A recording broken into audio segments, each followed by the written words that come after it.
ವ್ಯಾಸಾಯ ಭವನಾಶಾಯ ಶ್ರೀಶಾಯ ಗುಣರಾಶಯೇ ಹೃದ್ಯಾಯ ಶುದ್ಧವಿದ್ಯಾಯ ಮಧ್ವಾಯ ಚ ನಮೋ ನಮಃ. ಅಭ್ರಮಂ ಭಂಗರಹಿತಂ ಅಜಡಂ ವಿಮಲಂ ಸದಾ ಆನಂದತೀರ್ಥಮತುಲಂ ಭಜೆ ತಾಪತ್ರಯಾಪಹಂ. ಮಿಥ್ಯಾಸಿದ್ಧಾಂತದುರ್ಧ್ವಾಂತ ವಿದ್ವಂಸನ ವಿಚಕ್ಷಣಃ ಜಯತೀರ್ಥಾಖ್ಯತರಣಿಃ ಭಾಸತಾಂ ನೋ ಹೃದಂಬರೇ. ನ್ಯಾಯಚಂದ್ರಿಕಯಾ ಯುಕ್ತಂ ನ್ಯಯಾಮೃತಕಲಾನಿಧಿಂ ತರ್ಕೋಡು ತಾಂಡವಕೃತಿಂ ವ್ಯಾಸತೀರ್ಥವಿದುಂ ಭಜೆ. ತಪೋವಿದ್ಯಾವಿರಕ್ತ್ಯಾದಿ ಸದ್ಗುಣೌಘಾಕರಾನಹಂ ವಾದಿರಾಜಗುರುನ್ ವಂದೇ ಹಯಗ್ರೀವದಯಾಶ್ರಯಾನ್. ಭಕ್ತಾನಾಂ ಮಾನಸಾಂಭೋಜಭಾನವೇ ಕಾಮಧೇನವೇ ನಮತಾಂ ಕಲ್ಪತರವೇ ಜಯೀಂದ್ರಗುರವೇ ನಮಃ. ಕುಶಾಗ್ರಮತಯೇ ಭಾನುದ್ಯುತಯೇ ವಾದಿಭೀತಯೇ ಆರಾಧಿತಶ್ರೀಪತಯೇ ಸುಖೀಂದ್ರಯತಯೇ ನಮಃ. ಧ್ರುವಾದಿಧ್ವಾಂತರವಯೇ ವೈಷ್ಣವೇಂದೀವರೇಂದವೇ ಶ್ರೀರಾಘವೇಂದ್ರಗುರವೇ ನಮೋತ್ಯಂತದಯಾಲವೇ. ಅಜ್ಞಾನತಿಮಿರಚ್ಛೇದಂ ಬುದ್ಧಿಸಂಪತ್ಪ್ರದಾಯಕಂ ವಿಜ್ಞಾನವಿಮಲಂ ಶಾಂತಂ ವಿಜಯಾಖ್ಯಗುರುಂ ಭಜೆ. ತಪಸ್ವಾಧ್ಯಾಯ ಶುಶ್ರೂಷಾ ಕೃಷ್ಣಪೂಜಾರತಂ ಮುನಿಂ ವಿಶ್ವೇಶಮಿಷ್ಟದಂ ವಂದೇ ಪರಿವ್ರಾಟ್ ಚಕ್ರವರ್ತಿನಂ. ಶ್ರೀ ಗುರುಭ್ಯೋ ನಮಃ. ಆತ್ಮೀಯರೇ, ಗೀತಾವೃತ್ತಿ ಪಾಠಕ್ಕೆ ಸುಸ್ವಾಗತ. ವ್ಯಾಸಾಯ ಭವನಾಶಾಯ ಶ್ರೀಶಾಯ ಗುಣರಾಶಯೇ ಹೃದ್ಯಾಯ ಶುದ್ಧವಿದ್ಯಾಯ ಮಧ್ವಾಯ ಚ ನಮೋ ನಮಃ. ಅಭ್ರಮಂ ಭಂಗರಹಿತಂ ಅಜಡಂ ವಿಮಲಂ ಸದಾ ಆನಂದತೀರ್ಥಮತುಲಂ ಭಜೆ ತಾಪತ್ರಯಾಪಹಂ.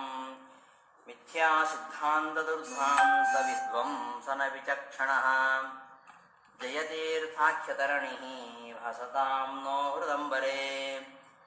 ನ್ಯಾಯಚಂದ್ರಿಕಯಾ ಯುಕ್ತಂ ನ್ಯಯಾಮೃತಕಲಾನಿಧಿಂ ತರ್ಕೋಡು ತಾಂಡವಕೃತಿಂ ವ್ಯಾಸತೀರ್ಥವಿದುಂ ಭಜೆ. ತಪೋವಿದ್ಯಾವಿರಕ್ತ್ಯಾದಿ ಸದ್ಗುಣೌಘಾಕರಾನಹಂ ವಾದಿರಾಜಗುರುನ್ ವಂದೇ ಹಯಗ್ರೀವದಯಾಶ್ರಯಾನ್. ಭಕ್ತಾನಾಂ ಮಾನಸಾಂಭೋಜಭಾನವೇ ಕಾಮಧೇನವೇ ನಮತಾಂ ಕಲ್ಪತರವೇ ಜಯೀಂದ್ರಗುರವೇ ನಮಃ. ಕುಶಾಗ್ರಮತಯೇ ಭಾನುದ್ಯುತಯೇ ವಾದಿಭೀತಯೇ ಆರಾಧಿತಶ್ರೀಪತಯೇ ಸುಖೀಂದ್ರಯತಯೇ ನಮಃ. ಧ್ರುವಾದಿಧ್ವಾಂತರವಯೇ ವೈಷ್ಣವೇಂದೀವರೇಂದವೇ ಶ್ರೀರಾಘವೇಂದ್ರಗುರವೇ ನಮೋತ್ಯಂತದಯಾಲವೇ. ಅಜ್ಞಾನತಿಮಿರಚ್ಛೇದಂ ಬುದ್ಧಿಸಂಪತ್ಪ್ರದಾಯಕಂ ವಿಜ್ಞಾನವಿಮಲಂ ಶಾಂತಂ ವಿಜಯಾಖ್ಯಗುರುಂ ಭಜೆ. ತಪಸ್ವಾಧ್ಯಾಯ ಶುಶ್ರೂಷಾ ಕೃಷ್ಣಪೂಜಾರತಂ ಮುನಿಂ ವಿಶ್ವೇಶಮಿಷ್ಟದಂ ವಂದೇ ಪರಿವ್ರಾಟ್ ಚಕ್ರವರ್ತಿನಂ. ಶ್ರೀ ಗುರುಭ್ಯೋ ನಮಃ. ಆತ್ಮೀಯರೇ, ಗೀತಾವೃತ್ತಿ ಪಾಠಕ್ಕೆ ಸುಸ್ವಾಗತ. ಭಗವದ್ಗೀತೆಯ 7ನೇ ಅಧ್ಯಾಯದಲ್ಲಿ ಜ್ಞಾನ ವಿಜ್ಞಾನ ಯೋಗದಲ್ಲಿ ಅನೇಕ ವಿಚಾರಗಳನ್ನು ಕೃಷ್ಣ ಹೇಳಿ ಕೊನೆಯಲ್ಲಿ ಗೀತೆ ಏನು ಹೇಳ್ತು ಈ ಅಧ್ಯಾಯದಲ್ಲಿ ಅಂತಂದರೆ, ಪರವಸ್ತು ಯಾರು? ನಮ್ಮ ಧರ್ಮದಲ್ಲಿ ಸಾವಿರಾರು ದೇವತೆಗಳಿಗೆ ಇವೆ, ಅನೇಕ ದೇವತೆಗಳಿಗೆ ಸ್ಥಾನ ಇದೆ. ಈ ದೇವತೆಗಳಿಗೆ ನಾವು ಯಾರನ್ನು ಭಜಿಸೋಣ? ಇದು ಎಲ್ಲರ ಮುಂದೆ ಇರತಕ್ಕಂತಹ ಪ್ರಶ್ನೆ. ತಮಾಷೆ ಹೇಳೋದುಂಟು, 130 ಕೋಟಿ ದೇವತೆಯಾಗಿದ್ದರೆ, 130 ಕೋಟಿ ಹಿಂದೂಗಳಾಗಿದ್ದರೆ 130 ಕೋಟಿ ದೇವತೆಗಳು ಇದ್ದಾರೇನೋ ಅನ್ನೋ ರೀತಿಯಲ್ಲಿ ತಮಾಷೆ ಹೇಳೋದುಂಟು. ಇತರ ಧರ್ಮೀಯರು ಹಾಗೆ ಹಾಸ್ಯ ಮಾಡ್ತಾರೆ. ನಿಮ್ಮ ಹಿಂದೂಗಳಲ್ಲಿ 33 ಕೋಟಿ ದೇವತೆಗಳು. ಕಷ್ಟ ಅಂದಾಗ ಯಾವ ನಿಮ್ಮ ದೇವರು ಬರೋದಿಲ್ಲ, ನಮ್ಮಲ್ಲಿ ಒಬ್ಬರೇ ದೇವರಿರೋದು ಅಂತ ಈ ಮುಸಲ್ಮಾನರು, ಕ್ರೈಸ್ತರು ಅವರು ಹೀಯಾಡಿಸುವುದುಂಟು. ಆದರೆ ನಿಜವಾಗಿ ನಮ್ಮಲ್ಲಿ ಈ ಒಂದು ಗೊಂದಲ ಇದೆ.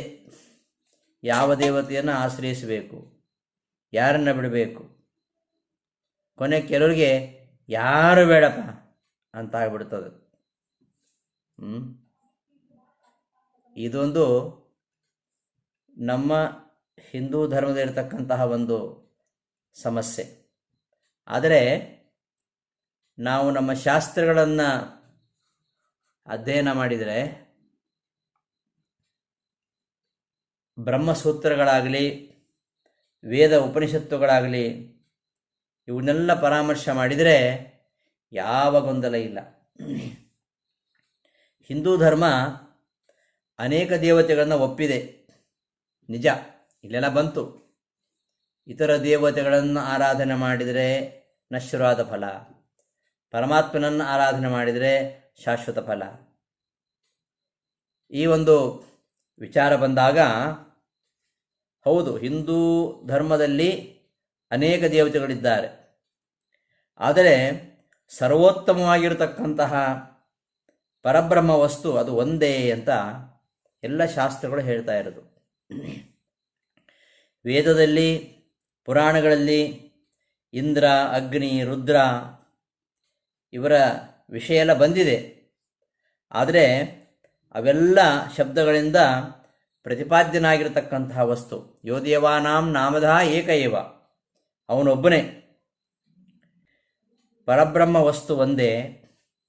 ಅದರ ಅಧೀನವಾಗಿ ಕಾರ್ಯ ಮಾಡತಕ್ಕಂತಹ ಅನೇಕ ದೇವತೆಗಳಿದ್ದಾರೆ ಎಂಬುದನ್ನು ವೇದ ಸಂಹಿತೆ ಒಪ್ಪಿಕೊಂಡಿದೆ. ಆ ಎಲ್ಲ ದೇವತೆಗಳಿಗೆ ನಿಯಾಮಕನಾಗಿ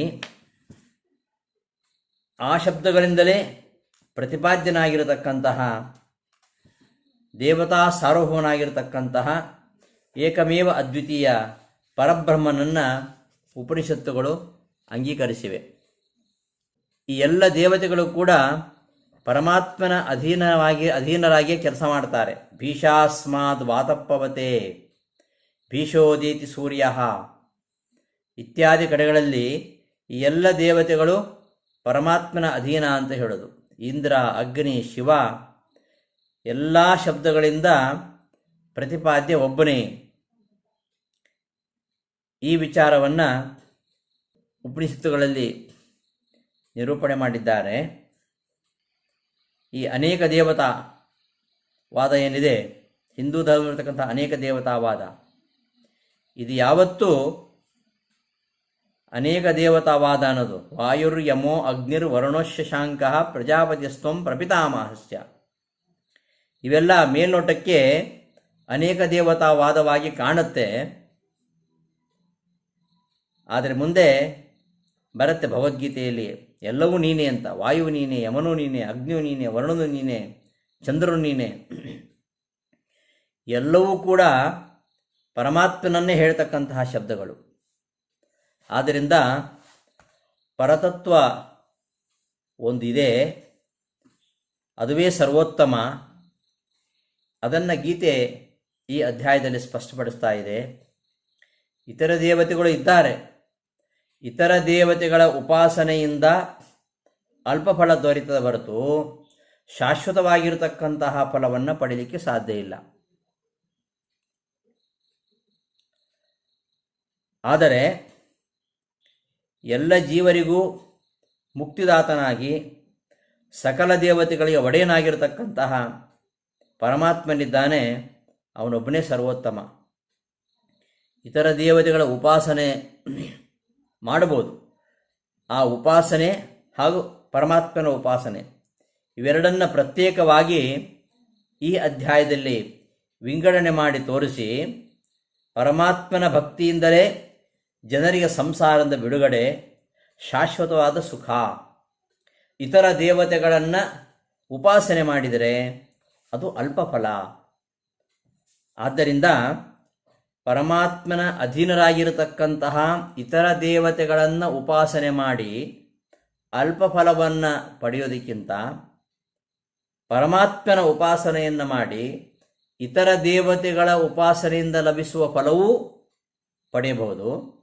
ಹಾಗೂ ಪರಮಾತ್ಮನ ಉಪಾಸನೆಯಿಂದ ಮೋಕ್ಷವನ್ನು ಪಡೆಯಬಹುದು ಎಂಬ ವಿಚಾರವನ್ನು ಹಿಂದಿನ ಶ್ಲೋಕಗಳಲ್ಲಿ ಪ್ರತ್ಯೇಕವಾಗಿ ಶ್ರೀಕೃಷ್ಣ ತೋರಿಸಿಕೊಟ್ಟ.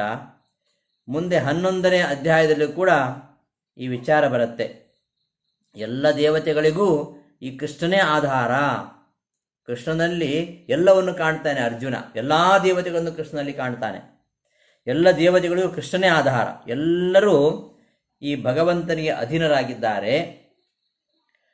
ಆದ್ದರಿಂದ ಎಲ್ಲ ದೇವತೆಗಳ ಶಬ್ದಗಳಿಂದ ಪ್ರತಿಪಾದ್ಯನಾದ ದೇವದೇವ ಅಂದರೆ ಅವನು ವಿಷ್ಣು ಒಬ್ಬನೇ, ಯಾವ ಸಂಶಯವಿಲ್ಲ. ಇಂತಹ ಸಕಲ ಜಗಜ್ಜನ್ಮಾದಿ ಕಾರಣನಾಗಿರ್ತಕ್ಕಂತಹ, ಗುಣಪೂರ್ಣನಾಗಿರ್ತಕ್ಕಂತಹ, ದೋಷರಹಿತನಾಗಿರ್ತಕ್ಕಂತಹ, ಸ್ವತಂತ್ರನಾಗಿರ್ತಕ್ಕಂತಹ, ಸರ್ವೋತ್ತಮನಾಗಿರ್ತಕ್ಕಂತಹ ವಿಷ್ಣುವನ್ನೇ ನಾವು ಪರಮಾತ್ಮ ಅಂತ ಕರಿತಾ ಇದ್ದೇವೆ. ಅದನ್ನೇ ಆಚಾರ್ಯರು ಹೇಳ್ತಾರೆ, ಅತೋಶೇಷ ಗುಣೋನ್ನದ್ಧಂ ನಿರ್ದೋಷಂ ಯಾವದೇವಹಿ ತಾವದೇವೇಶ್ವರೋ ನಾಮ. ಈಶ್ವರ ಅಂದರೆ ಯಾರು? ಯಾವುದು ಸಕಲ ಗುಣ ಸಂಪನ್ನವಾಗಿದೆಯೋ, ನಿರ್ದೋಷವಾಗಿದೆಯೋ, ಪರಿಪೂರ್ಣ ವಸ್ತುವಾಗಿದೆಯೋ ಅದೇ ಈಶ್ವರ ಅಂತ. ಅಂತಹ ಒಂದು ಪರತತ್ವ ಒಂದೇ ಆಗಿದ್ದು ಅದರ ನಿಯಂತ್ರಣದಲ್ಲಿಯೇ ಎಲ್ಲ ದೇವತೆಗಳು ಕೂಡ ಈ ಪ್ರಪಂಚವನ್ನು ನಡೆಸ್ತಕ್ಕಂತಹ ಕಾರ್ಯವನ್ನು ಮಾಡ್ತಾ ಇದ್ದಾರೆ. ಈ ಪರತತ್ವ ಪ್ರತಿಯೊಂದು ವಸ್ತುವಿನಲ್ಲಿಯೂ ಅದೇ ತರಹದ ಚಿನ್ಮಯ ಆಕಾರದಲ್ಲಿ ನೆಲೆಸಿ ಈ ಜಗತ್ತಿನ ಎಲ್ಲ ವ್ಯವಹಾರಗಳನ್ನು ನಡೆಸ್ತಾ ಇರೋದರಿಂದ ಎಲ್ಲ ಶಬ್ದಗಳು ಕೂಡ, ಎಲ್ಲ ಆಕಾರಗಳು ಕೂಡ ಪರಮಾತ್ಮನಲ್ಲಿ ಇವೆ. ಈ ಸರ್ವೋತ್ತಮವಾಗಿರತಕ್ಕಂತಹ ಯಾವ ಶಬ್ದ ಆಕಾರಗಳಿಂದ ನಾವು ಚಿಂತಿಸಬಹುದು. ಪರಮಾತ್ಮನಿರತಕ್ಕಂತಹ ಗುಣಪೂರ್ಣತೆ, ನಿರ್ದೋಷತ್ವ ಇವೆಲ್ಲ ಮೂಲಭೂತವಾಗಿರತಕ್ಕಂತಹ ಲಕ್ಷಣಗಳು. ಇವುಗಳನ್ನು ಅಲ್ಲಗಳೆಯದೆ ಇವುಗಳ ಅನುಸಂಧಾನ ಜೊತೆಗೆ ಅವನನ್ನು ನಾವು ಯಾವ ಶಬ್ದದಿಂದಲೂ ಬೇಕಾದರೂ ಉಪಾಸನೆ ಮಾಡಬಹುದು, ಯಾವ ಆಕಾರದಿಂದಲೂ ಉಪಾಸನೆ ಮಾಡಬಹುದು. ಹೀಗೆ ಇವೆಲ್ಲ ಭಗವಂತನ ನಾನಾ ರೂಪಗಳು, ಒಬ್ಬನೇ ಭಗವಂತನ ನಾನಾ ರೂಪಗಳು. ಹಾಗಾಗಿ ಇಂಥ ಎಲ್ಲ ಸಕಲ ದೇವತೆಗಳಿಗೂ ಸರ್ವಜೀವರಿಗೂ ಸ್ವಾಮಿ ಆಗಿರ್ತಕ್ಕಂಥವನು, ಪ್ರಕೃತಿಗೆ ಅತೀತನಾಗಿರ್ತಕ್ಕಂಥವನು, ಪ್ರಾಕೃತಿಕ ಗುಣರಹಿತನು ಆಗಿರತಕ್ಕಂತಹ ಈ ಪರಮಾತ್ಮ ಎಲ್ಲ ಶಬ್ದಗಳಿಂದ ವಾಚ್ಯನಾಗಿದ್ದಾನೆ. ಇಂತಹ ಪರತತ್ವವನ್ನು ನಂಬಿ ಏಕನಿಷ್ಠೆಯಿಂದ, ದೃಢಭಕ್ತಿಯಿಂದ ಭಜಿಸಿದರೆ ನಮ್ಮ ಜೀವನದ ಶ್ರೇಯಸ್ಸು ಯಾವುದು? ಅದು ಮೋಕ್ಷ. ಅದನ್ನು ಪಡೀಲಿಕ್ಕೆ ಸಾಧ್ಯ ಇದೆ ಎಂಬುದನ್ನು ಮುಂದಿನ 2-3 ಶ್ಲೋಕದಲ್ಲಿ ಕೃಷ್ಣ ಹೇಳ್ತಾ ಇದ್ದಾನೆ ಅಂತ ಹೇಳ್ತಾ, ಇಲ್ಲಿ ಒಂದು ಸಂದೇಹ ಬರ್ತದೆ. ಅಲ್ಲ, ಎಲ್ಲರಿಗೂ ಅಜ್ಞಾನ ಇದೆ, ಮಿಥ್ಯಾಜ್ಞಾನ ಇದೆ, ಹಾಗಾದರೆ ಮೋಕ್ಷ ಯಾರಿಗೆ? 27ನೇ ಶ್ಲೋಕದಲ್ಲಿ ಬಂತ ಆ ವಿಷಯ. ಎಲ್ಲರಿಗೂ ಕೂಡ ದೃಢವಾಗಿರತಕ್ಕಂತಹ ಮೋಹ ಇದೆ. ಅವರ ಇಚ್ಛಾದ್ವೇಷ ನಿಮಿತ್ತವಾಗಿ ಅನೇಕ ದ್ವಂದ್ವಗಳಿಂದ ಕೂಡಿರತಕ್ಕಂತಹ ಜೀವ ಮಿಥ್ಯಾಜ್ಞಾನದಿಂದ ಬಳಲ್ತಾ ಇದ್ದಾನೆ. ಹಾಗಾದರೆ ಎಲ್ಲ ಜೀವರು ಹಾಗೆ ಆದರೆ ಮೋಕ್ಷ ಯಾರಿಗೆ ಎಂಬುದನ್ನು, ಈ ಒಂದು ಸಂದೇಹವನ್ನು ಪರಿಹಾರ ಮಾಡಲಿಕ್ಕೋಸ್ಕರವಾಗಿ ಕೃಷ್ಣ ಹೇಳ್ತಾ ಇದ್ದಾನೆ. ಯಾರಿಗೆ ಮೋಕ್ಷ ಅಂದರೆ, ಯೇಷಾಂ ತ್ವಂತಗತಂ ಪಾಪಂ ಜನಾನಾಂ ಪುಣ್ಯಕರ್ಮಣಾಂ ತೇ ದ್ವಂದ್ವ ಮೋಹ ನಿರ್ಮುಕ್ತಾಃ ಭಜಂತೆ ಮಾಂ ದೃಢವ್ರತಾಃ. ಇದೇ ಪ್ರಶ್ನೆಯನ್ನು ವಿವೃತ್ತಿಯಲ್ಲಿ ರಾಯರು ಹೇಳ್ತಾರೆ. ಸರ್ವಭೂತಾನಿ ಸಮ್ಮೋಹಂ ಯಾಂತಿ ಚೇತ್ ಲುಪ್ತಃ ಮುಕ್ತಿ ಮಾರ್ಗ ಇತ್ಯತಃ ದ್ವಂದ್ವಮೋಹರಹಿತಾಶ್ಚ ಕೇತ್ ಸಂತಿ ಇತ್ಯಾಹ. ಎಲ್ಲ ಜೀವರು ಸಹ ಮಿಥ್ಯಾಜ್ಞಾನವನ್ನು ಹೊಂದಿದ್ದಾದರೆ ಮೋಕ್ಷ ಯಾರಿಗೆ? ಮೋಕ್ಷ ಮಾರ್ಗವೇ ಇಲ್ಲ ಅಂತಾಗತ್ತೆ ಎಂಬ ಶಂಕೆಗೆ ಸಮಾಧಾನವನ್ನು ಈ ಶ್ಲೋಕದಲ್ಲಿ ಹೇಳ್ತಾ ಇದ್ದಾನೆ. ಈ ದ್ವಂದ್ವಗಳೇನಿದೆ, ಇಚ್ಛಾದ್ವೇಷ ನಿಮಿತ್ತವಾಗಿ ಬರತಕ್ಕಂತಹ ದ್ವಂದ್ವಗಳ ಮೂಲಕವಾಗಿ ಏನು ಮಿಥ್ಯಾಜ್ಞಾನವನ್ನು ಹೊಂದಿದವರಿದ್ದಾರಲ್ಲ, ಆ ಮಿಥ್ಯಾಜ್ಞಾನವನ್ನು ಹೊಂದಿದ್ದಾರೆ, ಎಲ್ಲರೂ ಹೊಂದಿದ್ದಾರೆ ಅಂತ ಹೇಳ್ತಾ ಇಲ್ಲ. ಅಂತಹ ಮಿಥ್ಯಾಜ್ಞಾನ ಇಲ್ಲದವರು ಕೆಲವರಿದ್ದಾರೆ. ಅಂಥವರಿಗೋಸ್ಕರ ಮೋಕ್ಷ ಮಾರ್ಗ ಇರುವಂಥದ್ದು. ಹಾಗಾಗಿ ಆ ಮಿಥ್ಯಾಜ್ಞಾನಹೀನರಾಗಿರ್ತಕ್ಕಂಥವರು ದೃಢವ್ರತಾಹ, ದೃಢವಾದ ದೀಕ್ಷೆಯನ್ನು ಹೊಂದಿದವರು, ಅವರು ನನ್ನನ್ನು ಭಜಿಸ್ತಾರೆ. ಅಂಥವರಿಗೆ ಮೋಕ್ಷ ಮಾರ್ಗ ಇದ್ದೇ ಇದೆ. ಆದ್ದರಿಂದ ಮೋಕ್ಷ ಮಾರ್ಗ ಲುಪ್ತವಾಗುವುದಿಲ್ಲ ಅಂತ ಈ ಶ್ಲೋಕದಲ್ಲಿ ಹೇಳ್ತಾ ಇರೋದು. ಯೇಷಾಂ, ಯಾವ ಜನರ ಪಾಪವು ಪುಣ್ಯಕರ್ಮಣಾಂ, ಪುಣ್ಯಕರ್ಮವನ್ನು ಆಚರಿಸುವ, ಯೇಷಾಂ ಜನಾನಾಂ, ಯಾವ ಜನರ ಪಾಪವು ಅಂತಗತಂ ನಷ್ಟವಾಗಿದೆಯೋ, ತೇ ಅವರು ದ್ವಂದ್ವಮೋಹ ನಿರ್ಮುಕ್ತಾಹ, ನಾನಾ ವಿಧವಾಗಿರತಕ್ಕಂತಹ ದ್ವಂದ್ವಗಳ ಬಗ್ಗೆ ಏನು ಮಿಥ್ಯಾಜ್ಞಾನ ಇದೆ, ಆ ಮಿಥ್ಯಾಜ್ಞಾನವನ್ನು ನಿರ್ಮುಕ್ತಾಹ ಕಳೆದುಕೊಂಡವರಾಗಿ, ಮಾಂ ನನ್ನನ್ನು ದೃಢವ್ರತಾಹ ದೃಢ ದೀಕ್ಷೆಯಿಂದ ಭಜಂತೆ ಭಜಿಸ್ತಾರೆ ಅಂತ ಈ ಶ್ಲೋಕದ ಅರ್ಥ. ಸರ್ವಭೂತಾನಿ ಸಮ್ಮೋಹಂ ಯಾಂತಿ ಚೇತ್, ಎಲ್ಲ ಜೀವರು ಕೂಡ ಈ ಸಮೂಹವನ್ನು ಮಿಥ್ಯಾಜ್ಞಾನವನ್ನು ಹೊಂದಿದ್ದಾರೆ ಅಂತಾದರೆ ಮುಕ್ತಿ ಮಾರ್ಗ ಲುಪ್ತಃ, ಮೋಕ್ಷ ಮಾರ್ಗವೇ ಲುಪ್ತವಾಯ್ತಲ್ಲ ಇತ್ಯತಃ. ಈ ಒಂದು ಶಂಕೆಗೆ ಹೇಳ್ತಾ ಇದ್ದಾನೆ ಕೃಷ್ಣ, ದ್ವಂದ್ವಮೋಹರಹಿತಾಶ್ಚ ಕೇಚಿತ್ ಸಂತಿ, ದ್ವಂದ್ವಮೋಹರಹಿತರಾಗಿರ್ತಕ್ಕಂಥವ್ರು ಕೆಲವರು ಇದ್ದಾರೆ. ಯಾರವರು ಅಂತಂದರೆ ಯೇಷಾಂ ಪುಣ್ಯಕರ್ಮಣಾಂ ಜನಾನಾಂ, ಯಾವ ಪುಣ್ಯಕರ್ಮಣಾಂ ಜನಾನಾಂ, ಪುಣ್ಯಕರ್ಮಗಳನ್ನು ಆಚರಿಸ್ತಕ್ಕಂತಹ ಜನರೇನಿದ್ದಾರೆ ಅವರ ಪಾಪಂ ಅಂತವತ್, ಅಂಥವರ ಪಾಪವು ಅಂತಗತಂ ನಷ್ಟವಾಗುತ್ತದೆಯೋ, ತೇ ಅಂತಹ ಆ ಜನರು ದ್ವಂದ್ವಮೋಹ ವಿನಿರ್ಮುಕ್ತಾಹ, ಈ ದ್ವಂದ್ವಗಳ ಬಗ್ಗೆ ಒಂದು ಎರಡು ವಿಧವಾಗಿರತಕ್ಕಂತಹ ದ್ವಂದ್ವ, ಆ ದ್ವಂದ್ವಗಳ ಒಂದು ಮಿಥ್ಯಾಜ್ಞಾನ ಇಲ್ಲದವರಾಗಿ, ಪ್ರಾಗುಪ್ತ ದ್ವಿವಿಧ ದ್ವಂದ್ವ ವಿಷಯ ಮಿಥ್ಯಾಜ್ಞಾನಹೀನಾಹ, ಹಿಂದೆ ಹೇಳ್ತಕ್ಕಂತಹ ಎರಡು ವಿಧವಾಗಿರತಕ್ಕಂತಹ ದ್ವಂದ್ವ, ಅಂತಹ ದ್ವಂದ್ವ ವಿಷಯದಿಂದ, ಆ ದ್ವಂದ್ವ ವಿಷಯಕವಾಗಿರತಕ್ಕಂತಹ ಮಿಥ್ಯಾಜ್ಞಾನದಿಂದ ರಹಿತರಾಗಿ ದೃಢವ್ರತಾಹ ಸಂತಹ, ದೃಢವಾದ ದೀಕ್ಷೆಯನ್ನು ಹೊಂದಿದವರಾಗಿ, ದೃಢವಾದ ನಿಶ್ಚಯವನ್ನು ಹೊಂದಿದವರಾಗಿ, ಮಾಂ ನನ್ನನ್ನು ಭಜಂತೆ ಭಜಿಸುತ್ತಾರೆ ಅಂತ ಈ ಶ್ಲೋಕದ ಅಭಿಪ್ರಾಯ. ಜರಾಮರಣ ಮೋಕ್ಷಾಯ ಮಾಂ ಆಶ್ರಿತ್ಯ ಯತಂತೆಯೇ ತೇ ಬ್ರಹ್ಮ ತದ್ವಿದು ಕೃಷ್ಣಂ ಅಧ್ಯಾತ್ಮಂ ಕರ್ಮ ಚಾಖಿಲಂ. ಅಂತಹ ಸಜ್ಜನರೇನಿದ್ದಾರೆ, ಅಂತಹ ಸಜ್ಜನರಿಗೋಸ್ಕರವಾಗಿ ಮೋಕ್ಷ ಮಾರ್ಗ ಇರುವಂಥದ್ದು. ಆ ಸಜ್ಜನರು ಏನು ಮಾಡ್ತಾರೆ ಅಂದರೆ ಬಿಡುಗಡೆಯನ್ನು ಪಡೆಯೋದಕ್ಕೋಸ್ಕರವಾಗಿ ನನ್ನನ್ನು ಆಶ್ರಯಿಸ್ತಾರೆ. ಯಾವುದರಿಂದ ಬಿಡುಗಡೆ? ಜರಾಮರಣ ಮೋಕ್ಷಾಯ, ಜರಾಮರಣ ಮೋಕ್ಷಕ್ಕೋಸ್ಕರವಾಗಿ, ಜರಾಮರಣ ಮೋಕ್ಷಕ್ಕೋಸ್ಕರವಾಗಿ, ಮುಪ್ಪು ಸಾವುಗಳ ಬಿಡುಗಡೆಗೋಸ್ಕರವಾಗಿ, ಅರ್ಥಾತ್ ಮೋಕ್ಷಕ್ಕಾಗಿ ಅವರು ನನ್ನನ್ನು ಭಜಿಸ್ತಾರೆ.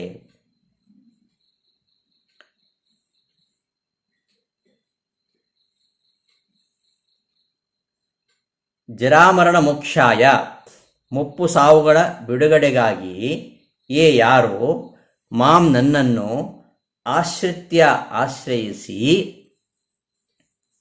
ಅಖಿಲಂ ಅಧ್ಯಾತ್ಮಂ ಕರ್ಮ, ಕೃಷ್ಣಂ ಅಧ್ಯಾತ್ಮಂ ಕರ್ಮ, ಸಮಸ್ತ ಅಧ್ಯಾತ್ಮ ಕರ್ಮಗಳನ್ನು ಅವರು ತಿಳಿತಾರೆ. ಅಧ್ಯಾತ್ಮ ಕರ್ಮಗಳೇನಿವೆ ಅವೆಲ್ಲವನ್ನು ಕೂಡ ಅವರು, ಅಧ್ಯಾತ್ಮವನ್ನು ಮತ್ತು ಅಖಿಲಂ ಕರ್ಮ, ಎಲ್ಲ ಕರ್ಮಗಳನ್ನು ಕೂಡ ಅವರು ತಿಳಿತಾರೆ. ಅಂಥವರು ಮೋಕ್ಷಕ್ಕೋಸ್ಕರವಾಗಿ ಪ್ರಯತ್ನ ಮಾಡ್ತಾರೆ. ಭಗವದ್ಭಜನೆ ಕಿಂ ಫಲಂ, ಇಂತಹ ಭಗವಂತನನ್ನು ದೃಢ ದೀಕ್ಷೆ ಉಳ್ಳವರಾಗಿ ಮಾಡಿದ ಪಾಪವನ್ನು ಕಳೆದುಕೊಂಡು ಈ ದ್ವಂದ್ವ ಮೋಹ ನಿರ್ಮುಕ್ತರಾಗಿ ಯಾರು ನನ್ನನ್ನು ಭಜಿಸ್ತಾರೋ ಅವರಿಗೆ ಮೋಕ್ಷ ಮಾರ್ಗ ಇದೆ ಅಂತ ಕೃಷ್ಣ ಹಿಂದೆ ಹೇಳಿದ್ದು.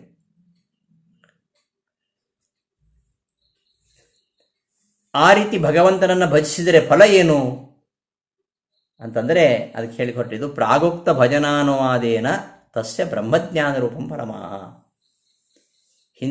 ಹಿಂದೆ ಹೇಳಿದ ರೀತಿಯಲ್ಲಿ ಯಾರು ಭಜಿಸ್ತಾರೋ ಅವರಿಗೆ ಬ್ರಹ್ಮಜ್ಞಾನ ರೂಪವಾಗಿರತಕ್ಕಂತಹ ಫಲ ಇದೆ ಅಂತ ಹೇಳಿ ಹೊರಟಿದ್ದು. ಜರಾಮರಣ ಮೋಕ್ಷಾಯ ಯೇ ಜರಾಮರಣ ಮೋಕ್ಷಾಯ ಮಾಂ ಆಶ್ರಿತ್ಯ ಯತಂತೆ. ಯಾರು ಅಂದರೆ ಯಾರು? ಸಾಧು ಪ್ರಕೃತಯ ಸಜ್ಜನರು ಅಂತ. ಸಜ್ಜನರು ಜರಾಮರಣ ಮೋಕ್ಷಾಯ, ಜರಾಮರಣ ಮೋಕ್ಷಕ್ಕೋಸ್ಕರವಾಗಿ ಲಕ್ಷಣಯ ಇದನ್ನು ಕೂಡ ಇಟ್ಕೊಳ್ಬೇಕು. ಯಾವುದು? ಸ್ವರ್ಗಾದಿ ಕಾಮ ನಿವೃತ್ತಯೇ. ಸ್ವರ್ಗಾದಿ ಕಾಮನೆಗಳನ್ನು ಮಾಡಬಾರದು.